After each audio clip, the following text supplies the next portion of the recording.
Que la grâce et la paix de notre Seigneur Jésus-Christ soient sur chacun de nous. Bienvenue à notre paraclésis, exhortation du jour du 5 août 2026. Le thème que nous allons partager ce matin, c'est « Ne laisse pas le découragement voler ton héritage ». Nous allons prendre bien dans le livre de Josué, chapitre 1, verset 9, qui nous dit « Ne t'ai-je pas donné cet ordre? Fortifie-toi et prends courage, ne t'effraie point et ne t'épouvante point, car l'Éternel ton Dieu est avec toi dans tout ce que tu entreprendras. » Vous savez, le découragement est l'une des armes les plus efficaces de Satan. Il ne détruit pas immédiatement un homme. Non. Il commence par épuiser son courage, par affaiblir sa foi et lui fait croire que Dieu l'a oublié. Alors, combien de personnes étaient proches de leur miracle, mais ont abandonné quelque part avant la victoire? Parce que ce que beaucoup n'ont pas compris, c'est que plus le combat devient grand, plus la victoire est proche. Plus le combat devient dur, plus la victoire est proche. Plus les attaques s'intensifient, plus la victoire est proche. Aujourd'hui, Dieu te rappelle que ton héritage ne dépend pas de la grandeur de tes combats, mais de ta capacité à rester debout jusqu'à l'accomplissement de sa promesse. Ce que tu dois comprendre premièrement, c'est que la force que Dieu demande est d'abord intérieure. Dans Josué chapitre 1 verset 9, le verbe qui a été utilisé c'est Shazak, qui signifie être fort, saisir fermement, tenir sans relâcher. Quand Dieu dit de prendre courage, le mot qu'il a utilisé c'est Shazak, qui signifie être fort, qui signifie saisir fermement, et dire que sans lâcher, sans lâcher prise, c'est tenir sans relâcher ce que nous tenons.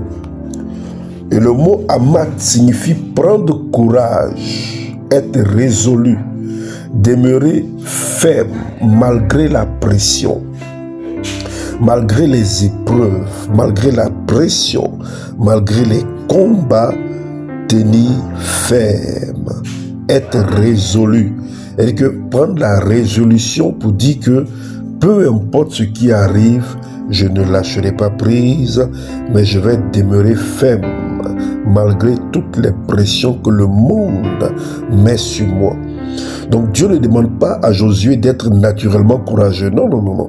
Il lui ordonne de devenir fort parce que sa présence l'encourage et sa présence l'accompagne. Le véritable courage ne naît pas de l'absence de difficultés. Au contraire,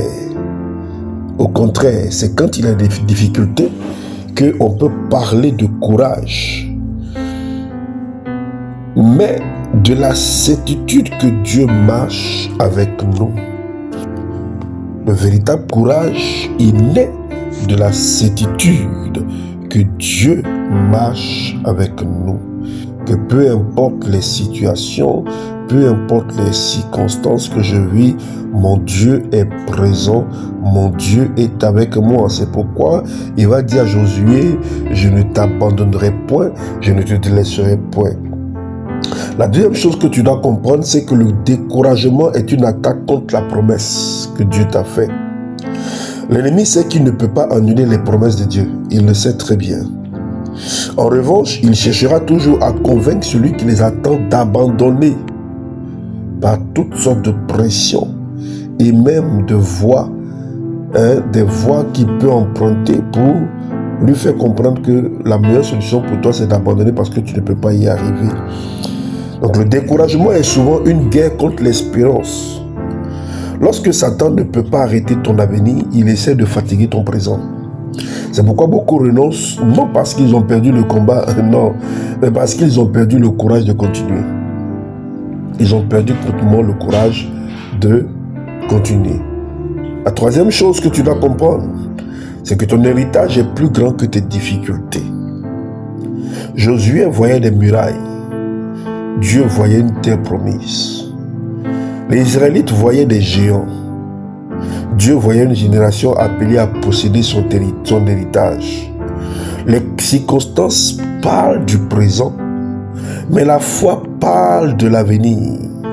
Donc ne laisse jamais ce que tu vois aujourd'hui effacer ce que Dieu t'a promis hier, affecter ton espérance de demain. La quatrième chose que tu dois comprendre, c'est que le courage attire l'intervention de Dieu. Le courage attire l'intervention divine. Chaque fois qu'un homme avance malgré ses peurs, Dieu agit. Regardez un peu. David avançait vers Goliath. Pendant que les autres fuyaient, pendant que les autres repliaient et avaient peur quand il lançait le défi, David s'est avancé vers lui. Moïse avançait vers la mer Rouge. Alors que le peuple criait, Moïse s'est avancé pour tendre le bâton. Josué avançait vers le Jourdain. Alors, la Bible nous montre que le Jourdain était vraiment débordant. Le Jourdain était débordant. L'eau était vraiment en accru. Mais malgré que l'eau avait accru, Josué a avancé vers le Jourdain. Quand Jésus marchait sur les eaux et que Pierre l'a vu, tout le monde avait peur. Et Pierre lui dit, Seigneur, si c'est toi, permets que je vienne vers toi. Jésus lui dit quoi? Avance vers moi. Viens, avance vers moi. Alors, Pierre a avancé sur les eaux. Lorsqu'il a avancé, il a marché. Mais lorsqu'il a commencé à regarder aux difficultés, il a commencé à regarder aux intempéries, il a commencé à regarder au vent qui soufflait, sa foi a été atteinte par la peur, puisque la peur détruit la foi et la détermination et crée le découragement dans celui qui est disposé à avancer. Donc dans chaque situation, Dieu n'a pas ouvert le chemin avant le premier pas de foi. Il intervient lorsque ses serviteurs ou ses enfants ont choisi d'avancer malgré tout. Donc ton miracle commence souvent là où ton courage refuse de s'arrêter. Souvent même quand il faut prier pour des gens, beaucoup ont peur. Ils regardent à la maladie, ils regardent à la situation. Ceux qui voient le miracle se déclencher, ceux qui voient l'intervention de Dieu, c'est ceux qui, malgré ce qu'ils voient, malgré ce que leurs yeux leur montrent, disent « Mon Dieu peut agir, mon Dieu peut le faire, mon Dieu est le Dieu des miracles. » La cinquième chose que tu dois comprendre, c'est que l'héritage appartient à ceux qui persévèrent. Toute une génération est sortie d'Égypte, mais seule une nouvelle génération est entrée en Canaan. La Bible nous montre que même tous ceux qui sont sortis d'Égypte sont morts en Égypte. Ils ne sont pas rentrés en Égypte. Ils sont morts dans le désert, pardon, ils ne sont pas rentrés à Canaan. Tous ceux qui sont sortis, mais ce sont ceux qui sont nés dans le désert. Cette nouvelle génération qui est rentrée à Canaan. Pourquoi? Parce que plusieurs ont laissé le découragement tuer leur confiance et leur foi en Dieu. Dieu ne retire pas facilement ses promesses. D'abord, il dit quoi? Quand il donne, il a donné. Il ne se répand ni de ses dons, ni de son appel. Mais le découragement peut empêcher un homme de jouir des promesses de Dieu. Ne laisse jamais une saison difficile, une période compliquée, une situation compliquée te faire perdre une destinée éternelle. Ce que tu dois comprendre et ce que tu dois appliquer maintenant, c'est quoi? Te poser des questions. Des questions devant Dieu aujourd'hui. Ai-je laissé les difficultés parler plus fort que les promesses de Dieu? Ai-je abandonné un projet que Dieu m'avait confié? Mon langage est-il rempli de foi ou de découragement? Est-ce la peur ou la confiance qui dirige désormais mes décisions? Suis-je prêt à reprendre la marche avec Dieu si je l'avais abandonné? Aujourd'hui, le découragement ne doit jamais devenir ton identité en tant qu'enfant de Dieu. Mais lève-toi. Dieu n'a pas changé d'avis à ton sujet. Quand Dieu te dit, quand Dieu te promet, il accomplit sa promesse. peu importe tes faiblesses, peu importe ta chute, si tu t'es tombé, lève-toi. Ne laisse pas le diable te faire croire que parce que tu es tombé, Dieu t'a abandonné. Ne laisse pas le diable te faire croire que parce que tu es faible, Dieu t'a abandonné. Mais sois courageux.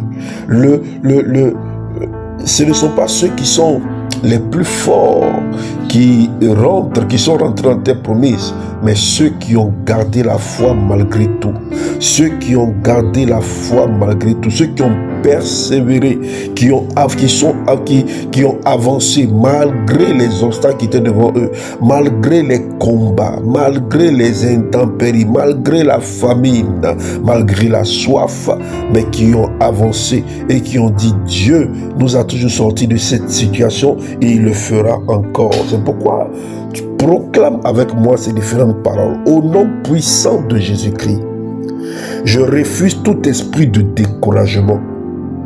Je reçois aujourd'hui une force nouvelle.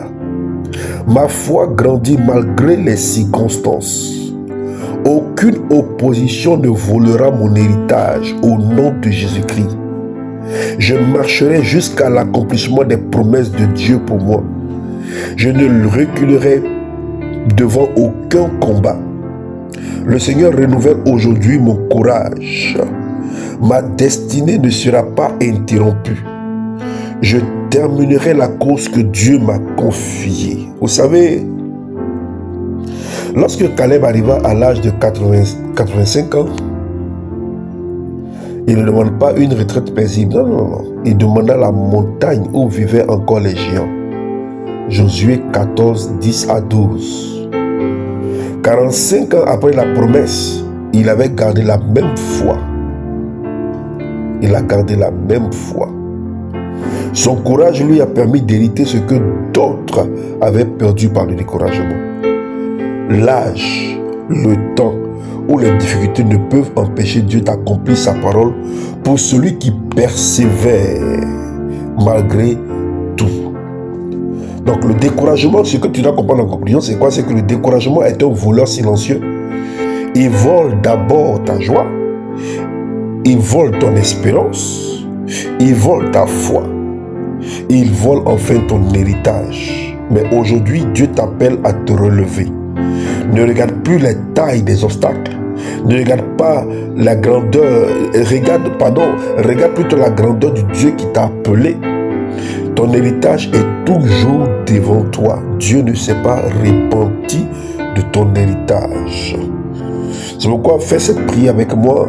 Père éternel, au nom puissant de Jésus, je te remercie parce que tu n'abandonnes jamais ceux qui mettent leur confiance en toi.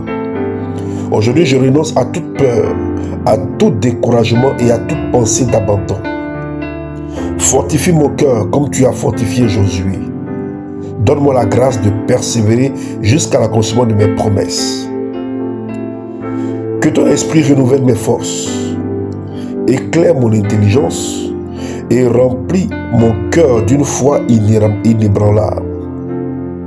Je déclare que personne ne volera l'héritage que tu m'as préparé, au nom puissant de Jésus-Christ. Amen. Le découragement te fait regarder la distance qu'il reste à parcourir. La foi te rappelle que Dieu est déjà au bout du chemin pour t'y attendre. C'était votre serviteur, le pasteur révérend Gaillet Patrick Stéphane. Que cette exhortation vous fortifie et vous conduise à une marche plus profonde avec Jésus-Christ. Alors si tu as été béni, partage cette exhortation afin qu'elle puisse aussi bénir d'autres vies. Suivez chaque jour Paraclésis avec votre serviteur du Centre missionnaire La Révélation des Fils de Dieu, Ministry Center of the Revealing of the Son of God. Que Dieu vous bénisse et à très bientôt.